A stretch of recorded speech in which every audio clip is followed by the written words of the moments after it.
Hey guys, what's going on? It's K6 again here with a deck profile and locals report for November 16th. It was actually a slow day at locals because there was a regional here, so we didn't really have a lot of competition. But I was still testing my heroes deck to see if some new cards could give it some more upbeat tempo. But let's go ahead and break it down. First off, we have the monsters. We run triple, no, not triple anymore, but double. Stratus searches, destroys. Going into three seemed kind of bricky, and honestly, like if you don't do what you're supposed to by your second turn, you're really not accomplishing your strategy, which is OTKing. So two, searching. Um, the destruction doesn't really come up unless you fear the back row, which is last week I had a lot of younger people playing a lot of back row like Mirror Force and Magical Cylinders. So these guys came in with the destruction abilities pretty well. Next up, the two Shadow Mist. You only need to run two. Searching's good. The only time I special summon this is with a hero lives, and that's if I need Dark Law. Other than that, I don't really special summon this guy to get a second effect. The one Honest Neos, you only need one to accomplish what you need to either keep your monster on the board or to go for a game. The Vision Heroes, we run three Ferris. Pretty standard combo.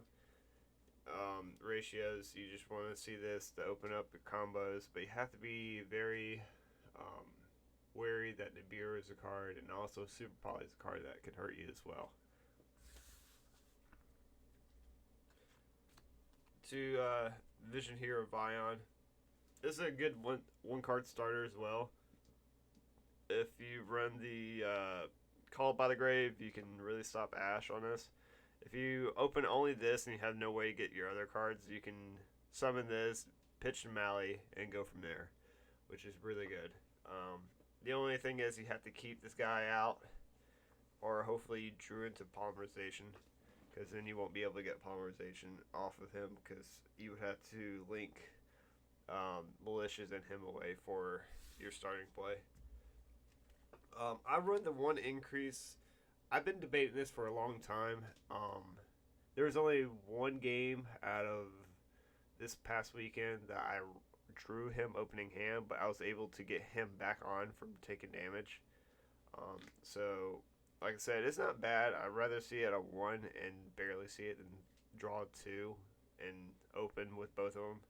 So this is pretty nice ratio. I'm going to further test it and see how it does. Now to the Destiny Hero portion, we got the 3 Malicious. It's pretty standard. It helps you link climb. Use it to extend plays, to search. It's really good that they put this back, so I'm really happy with that. We have the 1 Celestial, the 1 Dino Tag, the 1 Plasma, and also the 1 Decider.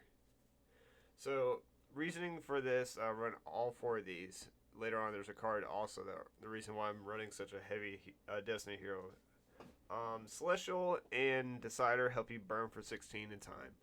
So that's really good for Dystopia. This is a grind if you want to draw. It's not really that present.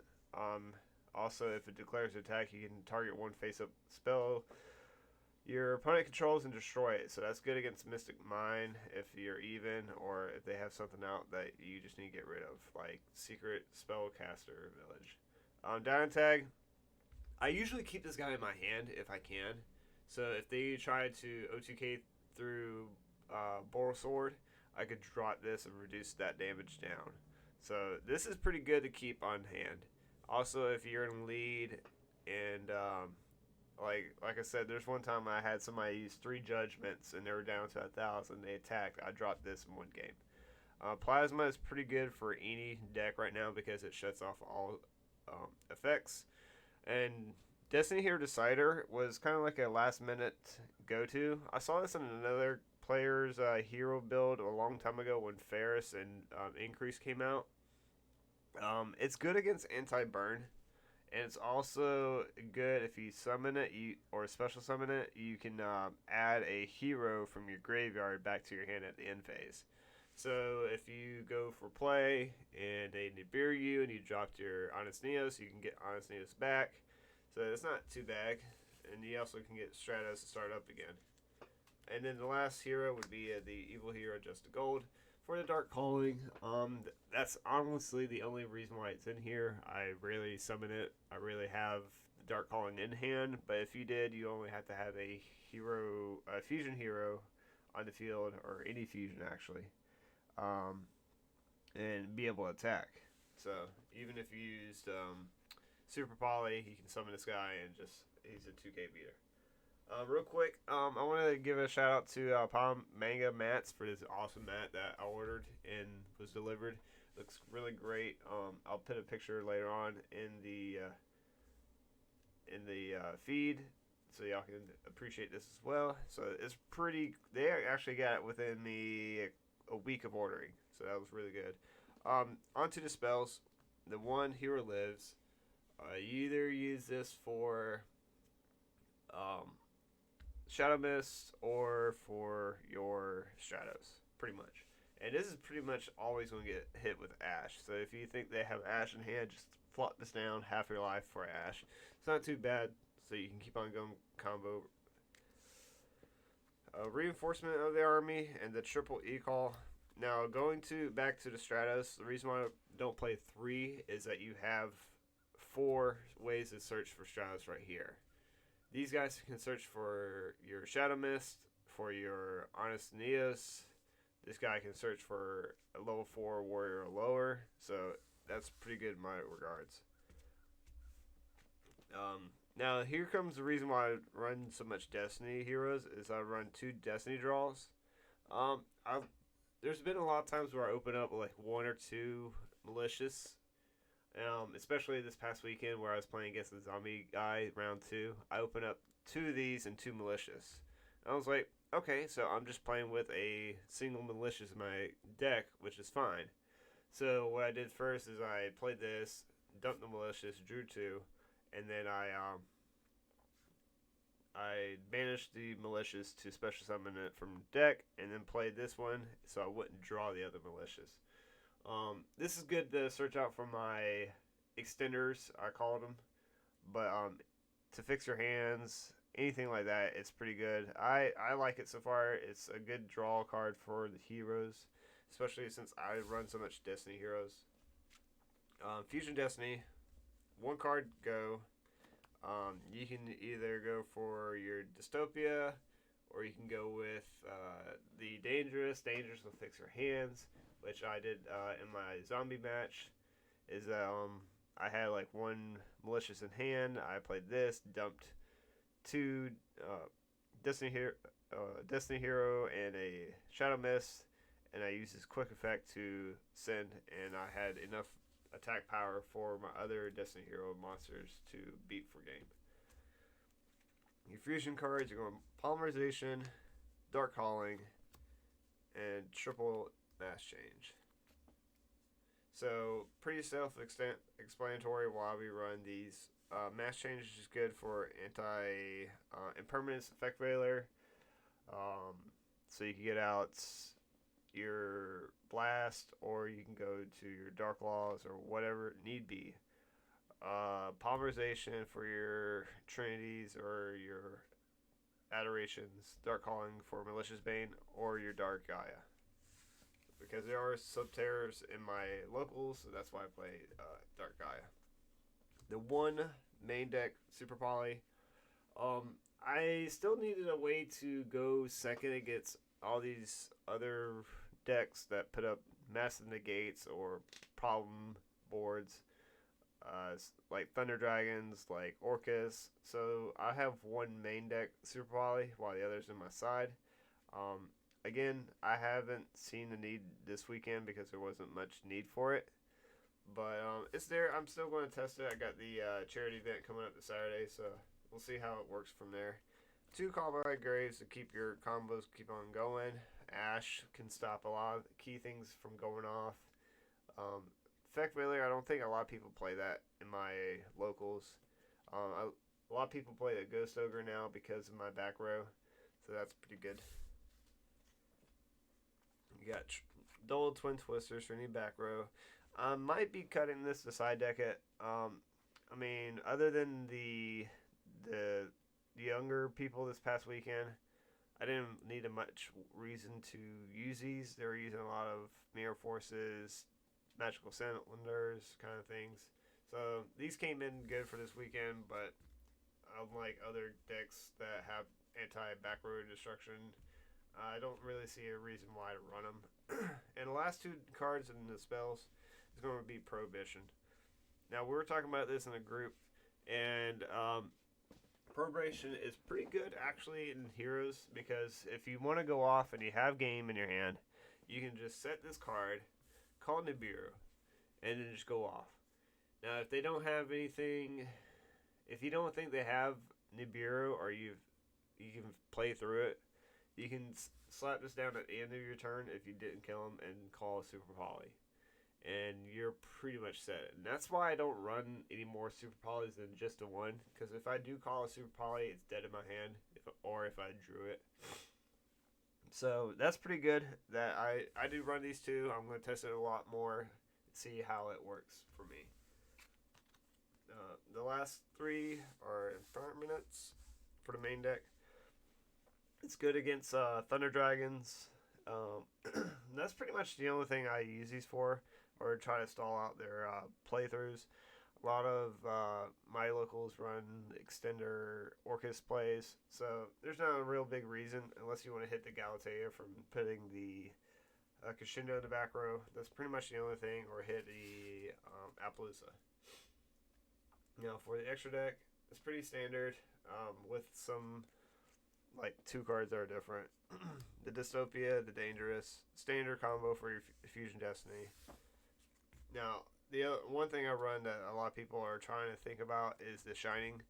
It's good against Nibiru if you get a token or they have a token and you want to try to attack over it. You just Super Poly their token and an Elemental Hero for the Shining. I'm looking at more running Hero Splash in my extra deck for Super Poly. That way I'm not locked out of Cross Crusader or anything like that. So that's what I'm going to start looking at here soon. Squardo and some other Super Poly targets. The Masked Heroes will run one Anki and one Dark Law and one Blast.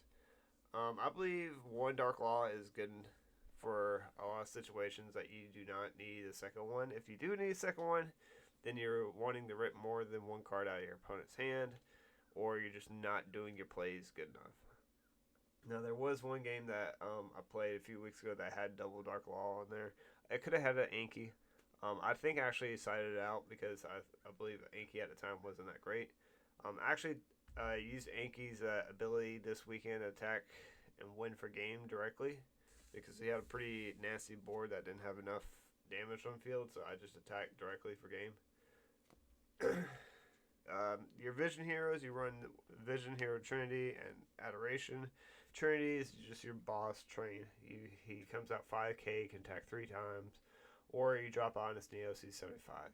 Adoration manipulates attack points, which can help with your Evil Hero Malicious Bane blowing up the field. Speaking of Evil Heroes, the Dark Gaia and the Malicious Bane. Dark Gaia can attack, switch everything to attack mode, and no flip effects activate. That's why I run it. Subterrors are in my locals, so that helps with that, or anything that's face down that they don't want to beer themselves. Malicious Hero Bane, he's good. Just a lot of people know how to get around him with flipping him back over or mind controlling to link off. So he's a good wall that they have to spend more resources on. Super Poly targets are the Paraplant Dragos Stapelia, Starving Venom Fusion Dragon. I didn't have to use them this week. Again, I'm trying to Might be cutting them for the more elemental hero fusion targets. I mean, one good super poly target I already have is the dangerous. It's one Destiny hero, one dark monster, so that can be a good thing. The Link monsters, you run double Cross Crusaders and one Decimator. Cross Crusader searches again. The good thing is too, if you happen to link away or you try to activate their effect and they negate it, where you revive something from the graveyard, you can link off, make it a second one, and then tribute that monster that you wanted to for a search. Dread Decimator pumps up your other guys to put your Dystopia online, and also does pierce damage. So the pierce damage has actually come up a couple times, so it's not too bad. Now for the side deck, one Absolute Zero. I got a couple people that do have Marincess at my locals, and also there's a True Draco, so that could be used against him.